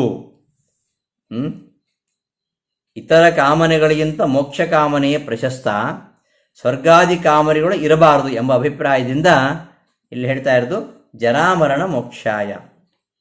ಬರೀ ಜರಾಮರಣ ಮೋಕ್ಷ ಮಾತ್ರ ಅಲ್ಲ, ಲಕ್ಷಣಯ ಸ್ವರ್ಗಾದಿ ಕಾಮ ನಿವೃತ್ತಯೇ. ಸ್ವರ್ಗಾದಿ ಕಾಮನೆಗಳನ್ನು ಕಾಮನೆಗಳನ್ನು ಕಳೀಲಿಕ್ಕೋಸ್ಕರವಾಗಿ ಯಾರು ಸಜ್ಜನರು ಜರಾಮರಣ ಮೋಕ್ಷಾಯ, ಸ್ವರ್ಗಾದಿ ಕಾಮನೆ ನಿವೃತ್ತಿಗಾಗಿ ಮತ್ತು ಜರಾಮರಣಗಳ ನಿವೃತ್ತಿಯಾಗಿ ಮಾಂ ನನ್ನನ್ನು ಆಶ್ರಯಿಸಿ ಯತಂತೆ ಭಜಿಸುತ್ತಾರೋ. ವೃದ್ಧಾಪ್ಯ ಮರಣ ಇವುಗಳಿಂದ ಬಿಡುಗಡೆ, ಅದು ಲಕ್ಷಣೆಯ ಇನ್ನೊಂದು ಅರ್ಥ ಇಟ್ಕೊಳ್ಬೇಕು. ಅದು ಮಾತ್ರ ಅಲ್ಲ, ಇತರ ವಿಷಯಗಳಲ್ಲಿ ಕಾಮನೆ ನಿವೃತ್ತಿ, ಸ್ವರ್ಗಾದಿ ಫಲಗಳಲ್ಲಿ ಕಾಮನೆ ನಿವೃತ್ತಿ, ಸ್ವರ್ಗಾದಿ ಫಲಗಳಲ್ಲಿ ಕಾಮನೆ ನಿವೃತ್ತಿಗಾಗಿ, ವೈಶಿಕ ಪದಾರ್ಥಗಳಲ್ಲಿ ಕಾಮನೆ ನಿವೃತ್ತಿಗಾಗಿ ಅಂತೂ ಆ ಪದಕ್ಕೆ ಅರ್ಥ ಇಟ್ಕೊಳ್ಬೇಕು. ಜರಾಮರಣ ಮೋಕ್ಷಾಯ, ವೃದ್ಧಾಪ್ಯ ಮರಣ ಇವುಗಳಿಂದ ಬಿಡುಗಡೆಗಾಗಿ ಮತ್ತು ವಿಷಯ ಪದಾರ್ಥಗಳಲ್ಲಿ ಕಾಮನೆ ನಿವೃತ್ತಿಗಾಗಿ, ಸ್ವರ್ಗ ಫಲದ ಕಾಮನೆಯ ನಿವೃತ್ತಿಗೋಸ್ಕರವಾಗಿ ಯಾರು ನನ್ನನ್ನು ಆಶ್ರಿತ್ಯ ಯತಂತಿ, ಯಾರು ನನ್ನನ್ನು ಆಶ್ರಯಿಸಿ ಪ್ರಯತ್ನ ಮಾಡ್ತಾರೋ ಅವರೇನು ಹೊಂತಾರೆ ಅಂದರೆ ತೇ ತದ್ಬ್ರಹ್ಮ ವಿದುಹು ಕೃಷ್ಣಂ ಅಧ್ಯಾತ್ಮಂ ವಿದುಹು ಜಾನಂತಿ ಅಖಿಲ ಕರ್ಮಚ ವಿದುಹು. ಅವರು ಬ್ರಹ್ಮನನ್ನು ಹೊಂತಾರೆ. ಎಂತಹ ಬ್ರಹ್ಮ? ಸರ್ವೋತ್ತಮನಾಗಿರತಕ್ಕಂತಹ, ಸಕಲ ಗುಣ ಪರಿಪೂರ್ಣನಾಗಿರತಕ್ಕಂತಹ ಬ್ರಹ್ಮ. ಅಂತಹ ಬ್ರಹ್ಮನನ್ನು ಅವರು ಹೊಂತಾರೆ. ಕೃಷ್ಣಂ ಬ್ರಹ್ಮ, ಅಂತಹ ಬ್ರಹ್ಮನನ್ನು, ಪರಿಪೂರ್ಣನಾಗಿರತಕ್ಕಂತಹ ಪರಬ್ರಹ್ಮನನ್ನು ಹೊಂತಾರೆ. ಮತ್ತು ಸಮಸ್ತ ಅಧ್ಯಾತ್ಮವನ್ನು ಕೂಡ ತಿಳಿತಾರೆ ಮತ್ತು ಎಲ್ಲ ಕರ್ಮಗಳನ್ನು ಕೂಡ ತಿಳಿತಾರೆ. ತೇ ತದ್ಬ್ರಹ್ಮ ವಿದುಹು ಕೃಷ್ಣಂ ಅಧ್ಯಾತ್ಮಂ ವಿದುಹು ಜಾನಂತಿ ಅಖಿಲ ಕರ್ಮಚ ವಿದುಹು. ಕೃಷ್ಣಂ ಅಧ್ಯಾತ್ಮಂ, ಆ ಪರಬ್ರಹ್ಮನನ್ನೂ ತಿಳಿತಾರೆ ಮತ್ತು ಅಖಿಲಂ ಕರ್ಮಚ ವಿದುಹು, ಎಲ್ಲ ಕರ್ಮಗಳು, ಮಾಡಬೇಕಾಗಿರತಕ್ಕಂತಹ ಕರ್ಮಗಳೇನು ಅದನ್ನು ತಿಳಿತಾರೆ. ಕರ್ಮ ವಿಚಾರವನ್ನು ತಿಳಿತಾರೆ, ಪರಬ್ರಹ್ಮನನ್ನು ತಿಳಿತಾರೆ, ಎಲ್ಲ ಅಧ್ಯಾತ್ಮವನ್ನು ಕೂಡ ತಿಳಿತಾರೆ. ತದ್ಬ್ರಹ್ಮ ವಿದುಹು, ಅವರು ಬ್ರಹ್ಮನನ್ನು ಹೊಂತಾರೆ, ತಿಳಿತಾರೆ. ಕೃಷ್ಣಂ ಅಧ್ಯಾತ್ಮಂ, ಎಲ್ಲ ಅಧ್ಯಾತ್ಮವನ್ನು ತಿಳಿತಾರೆ. ಅಖಿಲಂ ಕರ್ಮಚ ವಿದುಹು, ಎಲ್ಲ ಕರ್ಮವನ್ನು ಕೂಡ ತಿಳಿತಾರೆ. ಹೀಗೆ ಮೂರು, ಬ್ರಹ್ಮ, ಅಧ್ಯಾತ್ಮ ಮತ್ತು ಕರ್ಮ, ಇವುಗಳನ್ನು ತಿಳಿತಾರೆ. ಜರಾಮರಣ ಮೋಕ್ಷ ಇತ್ಯೇತದ್ ಮೋಕ್ಷ ಶಕ್ತಿ ಅನ್ಯ ಅಸಕ್ತಿತಃ ಪ್ರಶಸ್ತಾ ಇತಿ ಮೋಕ್ಷಾಸಕ್ತಿ ಸ್ತುತ್ಯರ್ಥಂ ವಾ. ಜರಾಮರಣ ಮೋಕ್ಷಾಯ ಅಂತ ಯಾಕೆ ಹೇಳಿದ್ದು ಅಂತಂದರೆ, ಇಲ್ಲಿ ಜರಾಮರಣ ಮೋಕ್ಷ, ಜರಾಮರಣ ಹಾಗೂ ಮೋಕ್ಷ, ಜರಾಮರಣಗಳಿಂದ ಮೋಕ್ಷ, ಅದುವೇ ಮೋಕ್ಷ. ಜರಾಮರಣದ ಬಿಡುಗಡೆ ಆಗುವುದೇ ಮೋಕ್ಷ. ಅದನ್ನು ಹೇಳಿದ್ದು ಯಾಕೆ ಅಂದರೆ, ಮೋಕ್ಷ ಶಕ್ತಿ ಅನ್ಯ ಆಸಕ್ತಿತಃ ಪ್ರಶಸ್ತ. ಇತರ ವಸ್ತುಗಳಲ್ಲಿ ಆಸಕ್ತಿಯನ್ನು ತಳೆಯೋದಕ್ಕಿಂತ ಮೋಕ್ಷದಲ್ಲಿ ಆಸಕ್ತಿಯನ್ನು ತಳೆಯುವಂಥದ್ದು ಪ್ರಶಸ್ತವಾಗಿರುವಂಥದ್ದು ಅಂತ ಹೇಳಲಿಕ್ಕೋಸ್ಕರವಾಗಿ ಹೇಳಿದ್ದು ಅಂತ.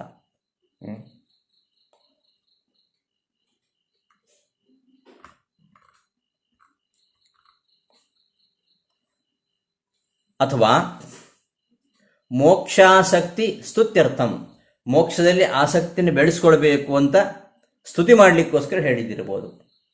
ಅಥವಾ ಪ್ರಾಗುಕ್ತ ದಿಶಾ ಅನ್ಯಕರ್ಮ ನಿವೃತ್ತ್ಯರ್ಥಂ ವಾ, ಹಿಂದಿನ ಶ್ಲೋಕ ಹೇಳಿದಂತೆ ಅನ್ಯಕಾಮ ನಿವೃತ್ತಿ, ಇತರ ವೈಷಯಿಕ ಪದಾರ್ಥಗಳಲ್ಲಿ ಕಾಮನೆಯನ್ನು ತೊರೆಯಲಿಕ್ಕಾಗಿ ಅಂತಲೂ ಅರ್ಥ. ನ ಸರ್ವಥಾ ತದುದ್ದೇಶೇನ ಭಜನೆ ವಿಧಿ, ಮೋಕ್ಷಕ್ಕೋಸ್ಕರವಾಗಿ ಭಜಿಸಬೇಕು ಅಂತ ಹೇಳುವುದು ಸರಿಯಾಗಲ್ಲ. ಯಾಕೆಂದರೆ ಕೆಲವರು ಏಕಾಂತ ಭಕ್ತರಿದ್ದಾರೆ. ಏಕಾಂತ ಭಕ್ತರು ಅವರಿಗೆ ಮೋಕ್ಷದಲ್ಲಿಯೂ ಅಪೇಕ್ಷೆ ಇಲ್ಲ ಅವರಿಗೆ. ಹಾಗಾದ್ರೆ ಅವರು ಏನು ಮಾಡಬೇಕು? ಏಕಾಂತ ಭಕ್ತರಿಗೆ ಮೋಕ್ಷಾಪೇಕ್ಷೆಯೂ ಇಲ್ಲ.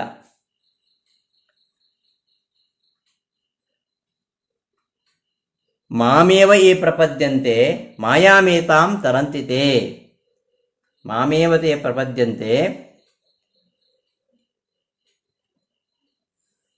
ಮಾಯಾಮೇತಾಂ ತರಂತಿತೆ ಇತಿ ಭಗವದ್ಭಜನ ಫಲಸ್ಯ ಉಕ್ತವಪಿ ಇಹ ತದುಕ್ತಿ ಭಗವದ್ಭಜನಮೇವ ಜ್ಞಾನದ್ವಾರ ಮಾಯಾತರಣ ಉಪಾಯ ನಾನ್ಯಥಾ ಇತಿ ಜ್ಞಾಪನಾಯ.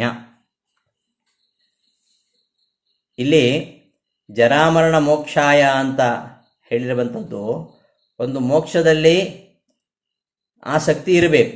ಇತರ ವಸ್ತುಗಳನ್ನು ಬಯಸೋದಕ್ಕಿಂತ ಮೋಕ್ಷವನ್ನು ಬಯಸುವಂಥದ್ದು ಶ್ರೇಷ್ಠ ಅಂತ, ಮೋಕ್ಷಶಕ್ತಿ ಪ್ರಶಸ್ತ ಅಂತ ತಿಳಿಸ್ಲಿಕ್ಕೋಸ್ಕರವಾಗಿ ಜರಾಮರಣ ಮೋಕ್ಷಾಯ ಅಂತ ಹೇಳಿತ್ತು. ಅಥವಾ ಮೋಕ್ಷಾಸಕ್ತಿ ಸ್ತುತ್ಯರ್ಥಂ, ಮೋಕ್ಷದಲ್ಲಿ ಆಸಕ್ತಿಯನ್ನು ಮಾಡಬೇಕು ಅಂತ ಸ್ತುತಿ ಮಾಡಲಿಕ್ಕೋಸ್ಕರವಾಗಿ ಹೇಳಿತ್ತು. ಅಥವಾ ಹಿಂದಿನ ಶ್ಲೋಕದಲ್ಲಿ ಹೇಳಿದ ಹಾಗೆ ಅನ್ಯಕಾಮ ನಿವೃತ್ತ್ಯರ್ಥಂ ವಾ, ಇತರ ಕಾಮನೆಯನ್ನು ಬಿಡಬೇಕು ಎಂಬ ಅರ್ಥದಲ್ಲಿ, ಇತರ ಕಾಮನೆಗಳನ್ನು ಬಿಡುವುದಕ್ಕೋಸ್ಕರವಾಗಿ ಯಾರು ನನ್ನನ್ನು ಭಜಿಸ್ತಾರೋ ಆ ತರಹ ಅರ್ಥ ಇಟ್ಕೊಳ್ಬೇಕು. ನ ಸರ್ವಥಾ ತದುದ್ದೇಶೇನ, ಅದೇ ಉದ್ದೇಶದಿಂದಲೇ ನನ್ನನ್ನು ಭಜಿಸಬೇಕು ಅಂತ ಹೇಳ್ತಾ ಇಲ್ಲ ಕೃಷ್ಣ. ಯಾಕಂದರೆ ಕೆಲವರಿಗೆ ಮೋಕ್ಷದ ಅಪೇಕ್ಷೆ ಇಲ್ಲ. ಅವ್ರಿಗೇನೆಂದರೆ ಪರಮಾತ್ಮನೇ ಬೇಕು ಅವರಿಗೆ. ಮಾಮೇವ ಏ ಪ್ರಪದ್ಯಂತೆ ಮಾಯಾಮೇತಾಂ ತರಂತತೆ ಎಂಬಲ್ಲಿ ಹೇಳ್ತಾನೆ, ಪರಮಾತ್ಮನ ಭಜಿಸುವುದ ಫಲ ಏನಂದ್ರೆ ಕೆಲವರಿಗೆ ಪರಮಾತ್ಮನೇ ಬೇಕು. ಪರಮಾತ್ಮನ ಅನುಗ್ರಹದಿಂದ ಏನು ಬೇಕು ಅದಿಲ್ಲ, ಪರಮಾತ್ಮನೇ ಬೇಕು. ಅವರಿಗೆ ಮೋಕ್ಷವೂ ಬೇಡ, ಅವರಿಗೆ ಮೋಕ್ಷದ ಅಪೇಕ್ಷೆ ಅವರಿಗಿಲ್ಲ.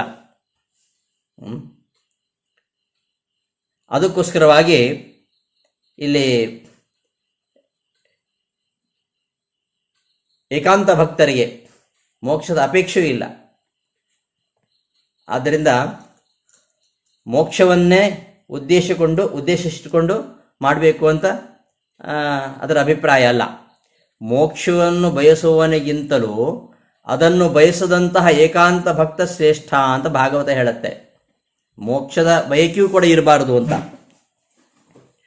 ಮೋಕ್ಷ ಉದ್ದೇಶದಿಂದ ಭಜಿಸಬೇಕು ಅಂತ ಹೇಳಿದ್ದು, ಇತರ ಕಾಮನೆಗಳಿಗಿಂತ ಮೋಕ್ಷ ಕಾಮನೆ ಪ್ರಶಸ್ತ ಅಂತ ಪ್ರಶಂಸೆ ಮಾಡುವ ಉದ್ದೇಶದಿಂದ ಹೊರತು ಮೋಕ್ಷ ಉದ್ದೇಶದಿಂದ ಬಯಸಬೇಕು ಅಂತ ಅದರ ಅರ್ಥ ಅಲ್ಲ. ಮುಪ್ಪು ಸಾವುಗಳ ಬಿಡುಗಡೆಗಾಗಿ ಅರ್ಥಾತ್ ಮೋಕ್ಷಕ್ಕಾಗಿ ನನ್ನನ್ನು ಭಜಿಸ್ತಾರೆ ಅಂತ ಹೇಳಿದ್ದು. ಹಾಗೆ ಹೇಳಿದ್ದು ಯಾಕೆ ಅಂದರೆ ಕ್ಷುದ್ರವಾಗಿರತಕ್ಕಂತಹ ಸ್ವರ್ಗಾದಿ ಕಾಮನೆಗಳು ಇರಬಾರದು ಅಂತ ತಿಳಿಸುವ ಅಭಿಪ್ರಾಯದಿಂದ, ಅಥವಾ ಇತರ ಕಾಮನೆಗಳಿಗಿಂತ ಮೋಕ್ಷ ಕಾಮನೆಯು ಪ್ರಶಸ್ತ ಅಂತ ಪ್ರಶಂಸೆ ಮಾಡುವ ಉದ್ದೇಶದಿಂದ ಹೊರತು ಮೋಕ್ಷ ಉದ್ದೇಶದಿಂದಲೇ ಬಯಸಬೇಕು ಅಂತ ಅಲ್ಲಿ ನಿಯಂತ್ರಣ ಮಾಡಿಲ್ಲ. ಏಕೆಂದರೆ ನಾರದೀಯ ಪುರಾಣದಲ್ಲಿ ಮೋಕ್ಷವನ್ನು ಬಯಸುವವನಿಗಿಂತಲೂ ಅದನ್ನು ಬಯಸದವ ಏಕಾಂತ ಭಕ್ತನಿದ್ದಾನಲ್ಲ ಅವನು ಶ್ರೇಷ್ಠ ಅಂತ ಅಲ್ಲಿ ಹೇಳ್ತಾರೆ. ಮುಮುಕ್ಷೋಹೋ ಅಮುಮುಕ್ಷುಸ್ತು ವರೋಹ್ಯೇಕಾಂತ ಭಕ್ತಿಭಾಗ್. ಮುಮುಕ್ಷು ಹಾಗೂ ಅಮುಮುಕ್ಷು, ಮುಮುಕ್ಷುವಿಗಿಂತಲೂ ಅಮುಮುಕ್ಷು ಮೋಕ್ಷವನ್ನು ಬಯಸಿರ್ತಕ್ಕಂಥವನೇ ಅವನು ಶ್ರೇಷ್ಠ. ಯಾಕೆಂದರೆ ಅವನು ಏಕಾಂತ ಭಕ್ತಿಭಾಗ್, ಅವನು ಮೋಕ್ಷವನ್ನು ಬಯಸಲ್ಲ, ಸ್ವರ್ಗಾದಿ ಕಾಮನೆಯೂ ಇಲ್ಲ, ಅವನಿಗೆ ಮೋಕ್ಷವೂ ಕೂಡ ಅವನಿಗೆ ಬೇಕಾಗಿಲ್ಲ. ಅವನೇನು ಮಾಡ್ತಾನಂದರೆ ಅವನು ಪರಮಾತ್ಮನೇ ಬೇಕು ಅಂತ ಪರಮಾತ್ಮನಿಗೋಸ್ಕರವಾಗಿ ಪರಮಾತ್ಮನ ಭಜಿಸ್ತಾನೆ. ಅಂತಹ ಏಕಾಂತ ಭಕ್ತರಿದ್ದಾರೆ. ಅವರು ಮುಮುಕ್ಷುಗಿಂತಲೂ ಶ್ರೇಷ್ಠ ಅಂತ ನಾರದ ಪುರಾಣ ಹೇಳ್ತಾ ಇದೆ. ಮುಮುಕ್ಷೋಹೋ ಮುಮುಕ್ಷುಗಿಂತಲೂ ಅಮುಮುಕ್ಷು, ಮೋಕ್ಷವನ್ನು ಬಯಸದೆ ಪರಮಾತ್ಮನಲ್ಲಿ ಏಕಾಂತ ಭಕ್ತಿಯನ್ನು ಮಾಡ್ತಕ್ಕಂಥವರು. ಅಂತಹ ಏಕಾಂತ ಭಕ್ತರೇ ಶ್ರೇಷ್ಠ ಅಂತ ನಾರದೇ ಪುರಾಣ ಹೇಳ್ತದೆ. ಹಾಗೆ ಭಾಗವತದಲ್ಲಿ ಕೂಡ ಅಂತಹ ಮಾತು ಬರುತ್ತೆ. ಕೆಲವರು ಮೋಕ್ಷ ಕಾರಣವಾಗಿರತಕ್ಕಂತಹ ನಿನ್ನ ಅನುಗ್ರಹವನ್ನು ಬಯಸುವುದಿಲ್ಲ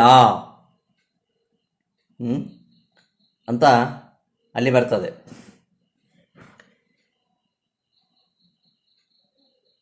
ಮೋಕ್ಷ ಕಾರಣವಾಗಿರತಕ್ಕಂತಹ ನಿನ್ನ ಅನುಗ್ರಹವನ್ನು ಬಯಸುವುದಿಲ್ಲ ಅಂತಹ ನಿಷ್ಕಾಮ ಭಕ್ತ.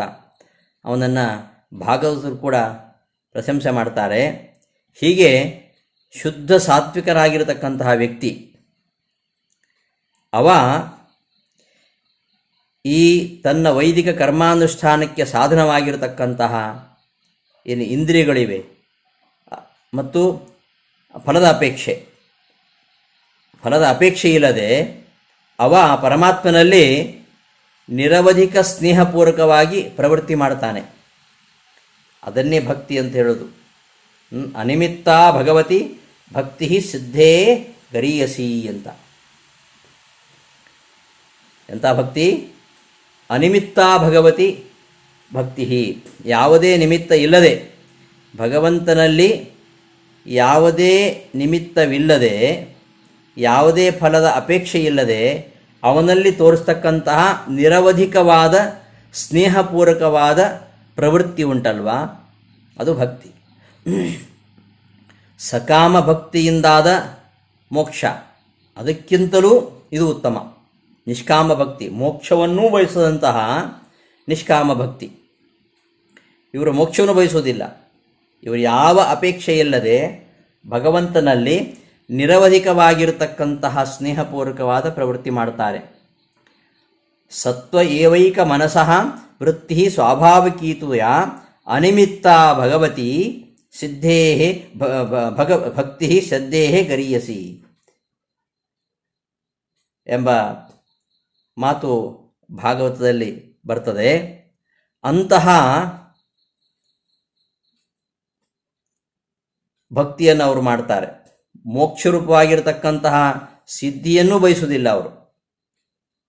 ಅಂತಹ ಭಕ್ತಿಯನ್ನು ಅವರು ಮಾಡ್ತಾರೆ. ಅಂತಹ ಭಕ್ತಿಯಿಂದ ಅದು ಅವರ ಲಿಂಗ ಶರೀರ ಕಳಚಿ ಹೋಗ್ತದೆ.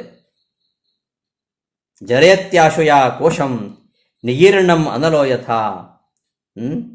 ಅನಲಹ ಬೆಂಕಿ ಹೇಗೆ ನಮ್ಮ ಜಠರಾಗ್ನಿ ನಾವು ಸೇವಿಸಿದ ಆಹಾರವನ್ನು ಹೇಗೆ ಜೀರ್ಣಿಸುವಂತೆ ಮಾಡ್ತದೋ ಹಾಗೆ ಈ ಲಿಂಗ ಶರೀರ ಕಳಚುವಂತೆ ಮಾಡುತ್ತೆ. ಯಾವುದು ಅಂದರೆ ಮೋಕ್ಷರೂಪ ಸಿದ್ಧಿಯನ್ನೂ ಬಯಸದ ಪರಮಾತ್ಮನಲ್ಲಿ ಮಾಡತಕ್ಕಂತಹ ನಿರವಧಿಕ ಸ್ನೇಹಪೂರ್ವಕವಾದ ಪ್ರವೃತ್ತಿ, ಅಂತಹ ಭಕ್ತಿ. ಹೀಗೆ ಫಲಾಪೇಕ್ಷೆ ಇಲ್ಲದೆ ಇರುವುದೇ ಅದು ನಿಜವಾದ ಭಕ್ತಿ. ಇಂತಹ ಭಕ್ತಿಯಿಂದ ಪರಮಾತ್ಮನನ್ನು ಬಯಸೋರಿದ್ದಾರೆ. ಯಾವ ಫಲಾಪೇಕ್ಷೆ ಇಲ್ಲದೆ ಬಯಸೋರಿದ್ದಾರೆ. ಅಂತಹ ಏಕಾಂತ ಭಕ್ತರು ಎಲ್ಲರೂ ಅಲ್ಲ ಬಿಡಿ. ಉಳಿದವರ ವಿಷಯದಲ್ಲಿ ಹೇಳಿದ್ದು ಏನು? ಜರಾಮರಣ ಮೋಕ್ಷಾಯ,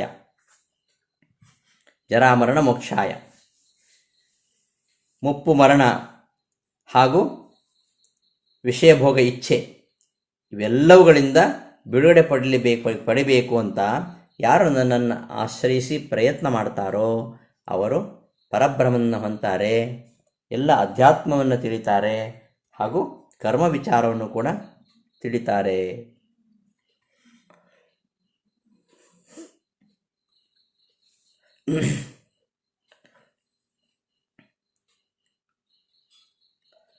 ಎಲ್ಲ ವೇದಗಳು ಕೂಡ ದೇವತೆಗಳ ಜ್ಞಾನವನ್ನು ಉಂಟು ಮಾಡಲಿಕ್ಕೋಸ್ಕರವಾಗಿ ಮತ್ತು ಇಂದ್ರಿಯಗಳಿಗೆ ಪ್ರೇರಕರಾಗಿರತಕ್ಕಂತಹ ಈ ದೇವತೆಗಳು ಭಗವಂತನ ಜ್ಞಾನಕ್ಕಾಗಿ, ಭಗವಂತನ ಜ್ಞಾನ ಬರಬೇಕಾದ್ರೆ ಈ ದೇವತೆಗಳ ಜ್ಞಾನ ಬರಬೇಕು. ಭಗವಂತನ ಜ್ಞಾನ ಮೋಕ್ಷಕ್ಕಾಗಿ, ಆದರೆ ಮೋಕ್ಷ ಯಾವುದಕ್ಕೋಸ್ಕರವಾಗಿ?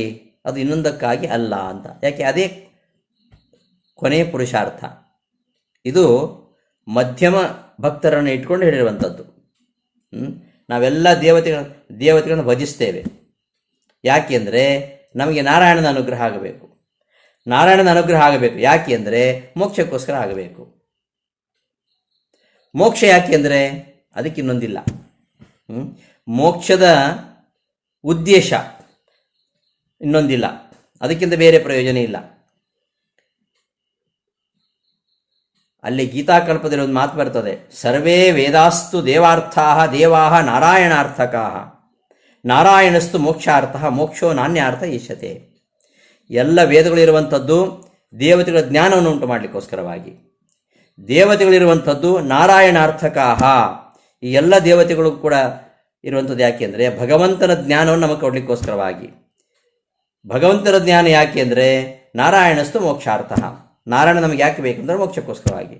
ಮೋಕ್ಷ ಯಾಕೆ ಬೇಕು ಅಂದರೆ ಮೋಕ್ಷ ನಾನ್ಯಾರ್ಥ ಇಷ್ಯತೆ, ಇನ್ನೊಂದಕ್ಕಾಗಿ ಮೋಕ್ಷ ಅಲ್ಲ. ಇದೇ ಕೊನೆಯ ಪುರುಷಾರ್ಥ. ಇದು ಮಧ್ಯಮ ಭಕ್ತರಿಗೆ ಹೀಗೆ. ಏವಂ ಮಧ್ಯಮ ಭಕ್ತಾನಾಂ ಏಕಾಂತಾನಾಂ ನ ಕಸ್ಯಚಿತ್. ಮಧ್ಯಮ ಭಕ್ತರಿಗೆ ಹೀಗೆ. ಏಕಾಂತರಿಗೆ ಅವ್ರಿಗೆ ಯಾವ ಪ್ರಯೋಜನಕ್ಕಾಗಿ ಪರಮಾತ್ಮ ಬೇಡ.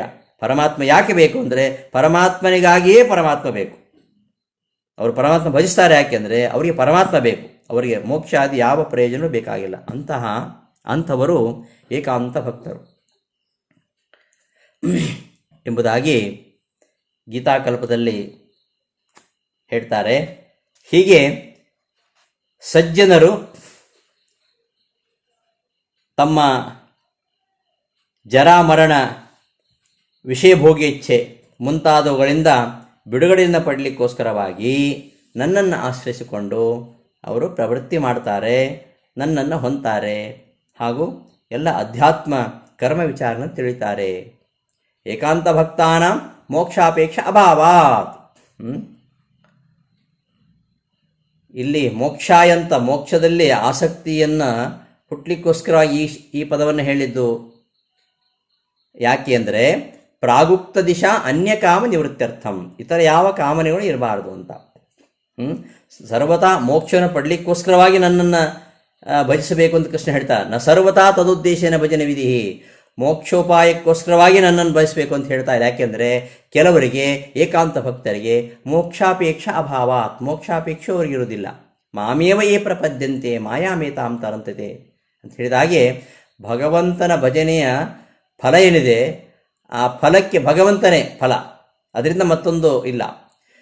ಭಜನ ಫಲಸ್ಯ ಉಕ್ತೋಪಿ ಇಹ ತದುಕ್ತಿ ಭಗವದ್ಭಜನಮೇವ ಜ್ಞಾನದ್ವಾರ ಮಾಯಾತರಣ ಉಪಾಯ ನ ಅನ್ಯ ಇತಿ ಜ್ಞಾಪನಾಯ.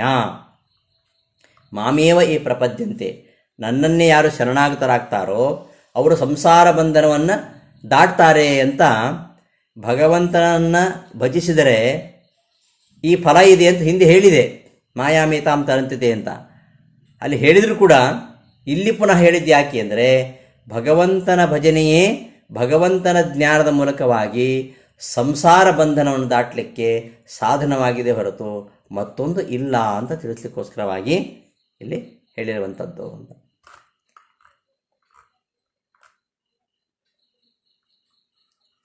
ಭಗವದ್ಭಜನಮೇವ ಜ್ಞಾನದ್ವಾರ ಮಾಯಾತರಣೋಪಾಯ. ಭಜನ ಫಲಸ್ಯ ಉಕ್ತವಪಿ ಮಾಮೇವ ಏ ಪ್ರಪದ್ಯಂತೆ ಮಾಯಾಮೇತಾಂ ತರಂತಿತೆ ಎಂಬಲ್ಲಿ ಭಗವಂತನನ್ನು ಯಾರು ಆಶ್ರಯಿಸ್ತಾರೋ ಅವರು ಈ ಸಂಸಾರದಿಂದ ದಾಟ್ತಾರೆ, ಮೋಕ್ಷ ಹೊಂತಾರೆ ಅಂತ ಭಗವಂತನ ಭಜನೆಯ ಫಲವನ್ನು ಅಲ್ಲಿ ಹೇಳಿದ್ದರೂ ಸಹ ತದುಕ್ತಿ, ಅದು ಹೇಳಿದರ ಅಭಿಪ್ರಾಯ ಏನಂದರೆ ಭಗವದ್ಭಜನೆಯೇವ ಜ್ಞಾನದ್ವಾರ ಮಾಯಾತರಣೋಪಾಯ. ಈ ಸಂಸಾರವನ್ನು ದಾಟುವ ಉಪಾಯ ಯಾವುದು ಅಂದರೆ ಭಗವಂತನ ಭಜನೆಯೇ. ಭಗವಂತನ ಭಜನೆಯೇ ಜ್ಞಾನದ್ವಾರ ಈ ಸಂಸಾರ ತಾರಣಕ್ಕೆ ಉಪಾಯವಾಗಿದೆ ಹೊರತು ಬೇರೆ ಯಾವುದೂ ಇಲ್ಲ ಅಂತ ತಿಳಿಸ್ಲಿಕ್ಕೋಸ್ಕರವಾಗಿ ಹೇಳಿದ್ದಷ್ಟೇ ಹೊರತು ಭಗವಂತನ ಭಜನೆಯ ಫಲ ಮೋಕ್ಷವೇ ಅಂತಲ್ಲ, ಅದನ್ನೂ ಬಯಸದೇ ಇದ್ದವರು ಇದ್ದಾರೆ ಎಂಬ ಅಭಿಪ್ರಾಯದಲ್ಲಿ ಇಲ್ಲಿ ಕೃಷ್ಣ ಜರಾಮರಣ ಮೋಕ್ಷಾಯ ಎಂಬ ಶಬ್ದವನ್ನು ಹೇಳಿದ್ದಾನೆ. ಇದಿಷ್ಟು ಈ ಶ್ಲೋಕದ ಅರ್ಥ ಅಂತ ಹೇಳ್ತಾ ಮುಂದಿನ ಶ್ಲೋಕಕ್ಕೆ ಹೋಗೋಣ. ಸಾಧಿಭೂತಾದಿ ದೈವಂ ಮಾಂ ಸಾಧಿಯಜ್ಞಂ ಚ ಯೇ ವಿದುಃ ಪ್ರಯಾಣ ಕಾಲೇಪಿ ಚ ಮಾಂ ತೇ ವಿದುಃ ಯುಕ್ತಚೇತಸಃ. ಅಧಿಭೂತ, ಅಧಿದೈವ, ಅಧಿಯಜ್ಞಗಳಿಂದ ಸಹಿತನಾಗಿರತಕ್ಕಂತಹ ನನ್ನನ್ನು ಯಾರು ತಿಳಿದಿದ್ದಾರೋ ಅವರು, ಹಾಗೆಯೇ ಮರಣಕಾಲದಲ್ಲಿಯೂ ಕೂಡ ಯಾರು ನನ್ನನ್ನು ತಿಳಿದಿರ್ತಾರೋ ಅವರು ಸಮಾಧಿ ಯೋಗದಿಂದ ಯುಕ್ತವಾದ ಮನಸ್ಸುಳ್ಳವರು ಅಂತ ಈ ಶ್ಲೋಕದ ಅರ್ಥ.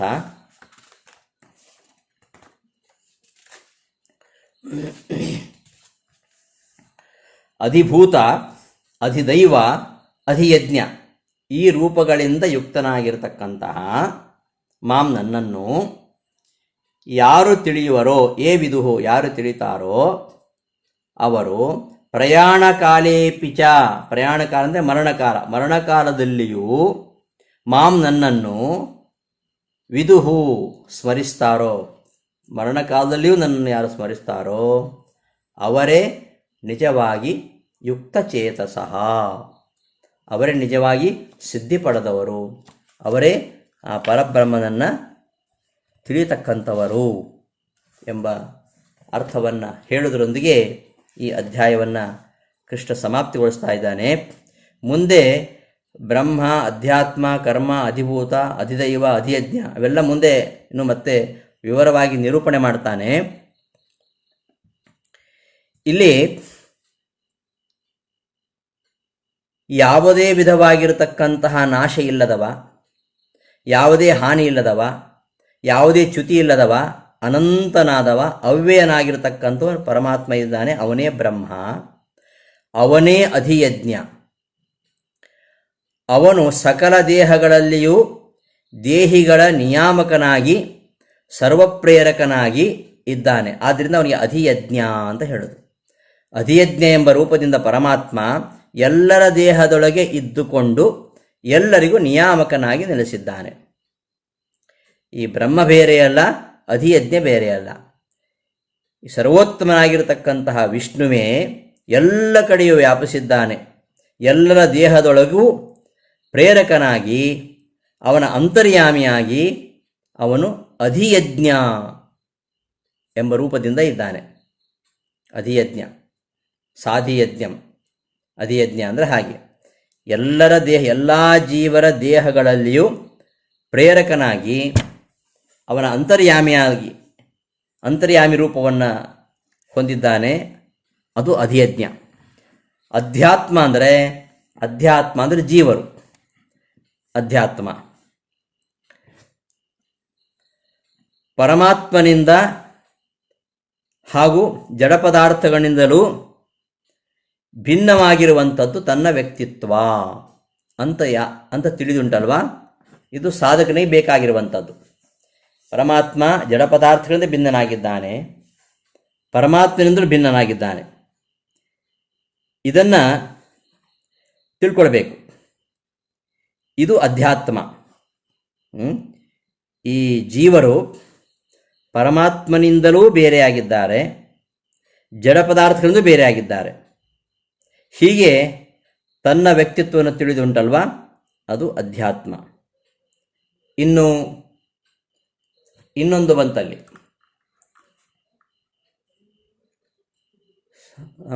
ಅಧಿದೈವಂ ಸಾಧಿಯಜ್ಞಂ ಸಾಧಿಭೂತಂ. ಈ ನಾವು ಕರ್ಮಗಳನ್ನು ಮಾಡಬೇಕು ಅಂತೆಲ್ಲ ಶಾಸ್ತ್ರಗಳು ಹೇಳ್ತಾ ಇವೆ. ಕರ್ಮ ಅಂದರೆ ಯಾವುದು? ನಾವು ಮಾಡತಕ್ಕಂತಹ ಯಾವುದ್ಯಾವುದೋ ಕ್ಷುದ್ರವಾಗಿರ್ತಕ್ಕಂಥ ಕೆಲಸಗಳಲ್ಲ. ಇಡೀ ವಿಶ್ವದ ಸಕಲ ವ್ಯವಹಾರಗಳೇನಿವೆ ಅವೆಲ್ಲವುಗಳನ್ನು ನಿಯಂತ್ರಿಸ್ತಕ್ಕಂಥವನು ಅವನು ಪರಮಾತ್ಮ. ಈ ಪ್ರಪಂಚಕ್ಕೆ ಜೀವರೂಪನಾಗಿದ್ದಾನೆ ಅವನು. ಅಂತಹ ಪರಮಾತ್ಮನ ಒಂದು ಅದ್ಭುತವಾದ ಕ್ರಿಯೇನಿದೆ ಅದು ನಿಜವಾದ ಕರ್ಮ. ಈ ಜಗತ್ತಿನ ಪ್ರತಿಯೊಂದು ವ್ಯವಹಾರದ ಹಿನ್ನೆಲೆಯಲ್ಲಿಯೂ ಕೂಡ ಈ ಪರಮಾತ್ಮನ ಕರ್ಮದ ಒಂದು, ಪರಮಾತ್ಮನೇ ಎಲ್ಲ ಮಾಡ್ತಾನೆ ಅಂತ ಪರಮಾತ್ಮನ ಕರ್ಮದ ಒಂದು ನಿರೀಕ್ಷಣೆ ಮಾಡುವಂಥದ್ದು. ಎಲ್ಲವನ್ನೂ ಪರಮಾತ್ಮನೇ ಮಾಡ್ತಾನೆ ಅಂತ ಆದಾಗ ಒಂದು ಸಾತ್ವಿಕವಾಗಿರತಕ್ಕಂಥ ಒಂದು ಮಾನಸಿಕವಾದ ಶಾಂತಿ ನಮಗೆ ಸಿಗ್ತದೆ. ಈ ಪ್ರಪಂಚ ನಿರಾತಂಕವಾಗಿ ನಡಿಬೇಕು ಅಂತಾದರೆ ಅದಕ್ಕೆ ಕಾರಣನಾಗಿರ್ತಕ್ಕಂಥವನು ಪರಮಾತ್ಮ. ಅದು ನಡಿಬೇಕಾದರೆ ಸಜ್ಜನು ನಡೆಸ್ತಕ್ಕಂತಹ ಯಜ್ಞರೂಪವಾಗಿರತಕ್ಕಂತಹ ಸತ್ಕಾರ್ಯಗಳು ಅವೆಲ್ಲವೂ ಕೂಡ ಕರ್ಮ. ಹೀಗೆ ಜೀವರಿಗೆ ಅಧ್ಯಾತ್ಮದ ಜೊತೆಗೆ ಅಧ್ಯಾತ್ಮ ಸಾಧನೆ ಮಾಡಲಿಕ್ಕೆ ಉಪಕರಣವೆನಿಸತಕ್ಕಂತಹ ಶರೀರ, ಇಂದ್ರಿಯ, ಪಾಂಚಭೌತಿಕ ವಸ್ತು ಇವೆಲ್ಲವನ್ನು ಕೂಡ ಅಧಿಭೂತ ಅಂತ ಹೇಳ್ತಾರೆ. ಇವೆಲ್ಲ ಅಧಿಭೂತ.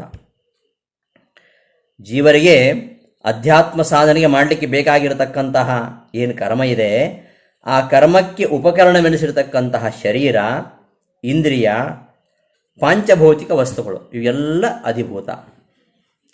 ಹೀಗೆ ಪರಮಾತ್ಮನ ಅಧೀನರಾಗಿ ವಿಶ್ವದ ಎಲ್ಲ ವ್ಯಾಪಾರಗಳನ್ನು ನಡೆಸ್ತಾ ಇರತಕ್ಕಂತಹ ದೇವತೆಗಳ ಗುಂಪಿನಲ್ಲಿ ಮುಖ್ಯರಾಗಿರ್ತಕ್ಕಂಥವರು, ಅತ್ಯಂತ ಶ್ರೇಷ್ಠ ಸಾಧಕರಾಗಿರ್ತಕ್ಕಂಥವರು, ಜೀವೋತ್ತಮರಾಗಿರ್ತಕ್ಕಂಥವರು ಬ್ರಹ್ಮದೇವರು. ಆ ಬ್ರಹ್ಮದೇವರು ಅಧಿದೈವ, ಅಧಿಭೂತ, ಅಧಿದೈವ.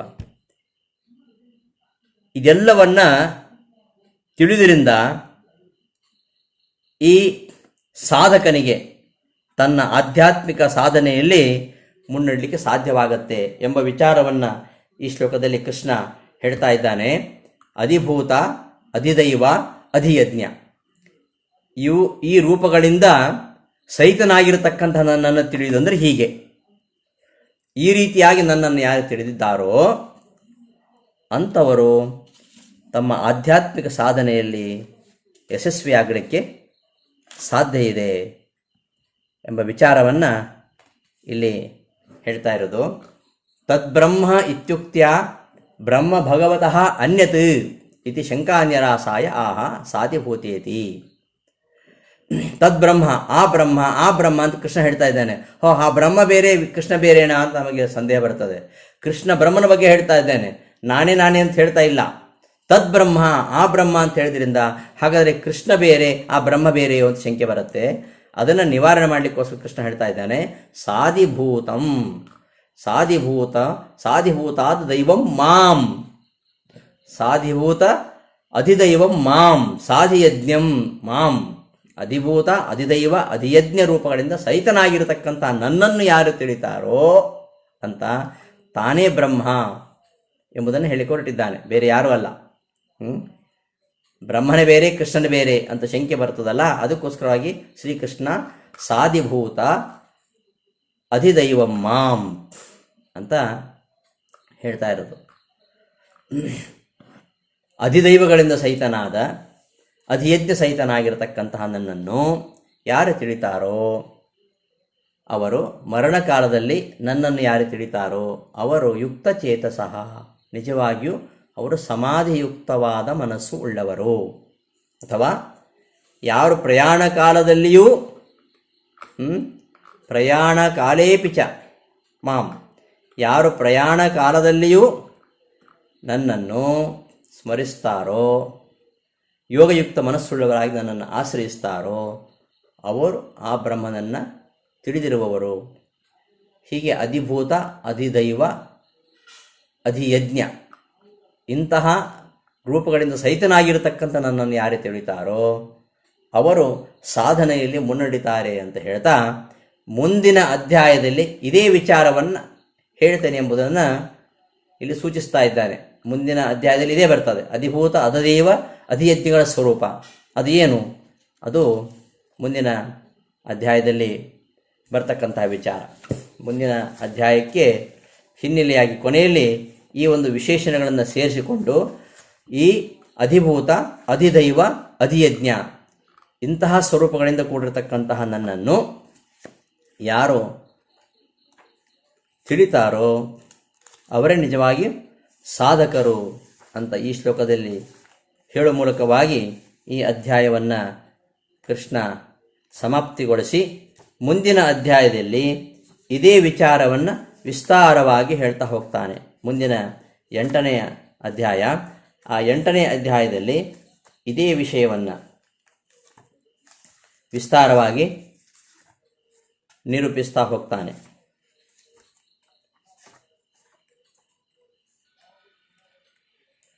ಹಾಗಾಗಿ ಆ ಅಧ್ಯಾಯಕ್ಕೆ ಅಕ್ಷರ ಬ್ರಹ್ಮಯೋಗ ಅಂತ ಹೇಳ್ತಾರೆ.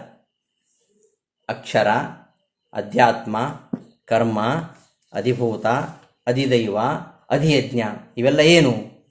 ಇವುಗಳ ವಿಸ್ತಾರವಾದ ವಿವರಣೆ ಮುಂದಿನ ಅಧ್ಯಾಯದಲ್ಲಿ ಅದನ್ನು ನಾವು ನೋಡೋಣ ಅಂತ ಹೇಳ್ತಾ ಈ ಒಂದು 7ನೇ ಅಧ್ಯಾಯವನ್ನು ಸಮಾಪ್ತಿಗೊಳಿಸ್ತಾ ಇದ್ದೇನೆ. ಶ್ರೀಕೃಷ್ಣ ಅರ್ಪಣಮಸ್ತು. ಧನ್ಯವಾದಗಳು.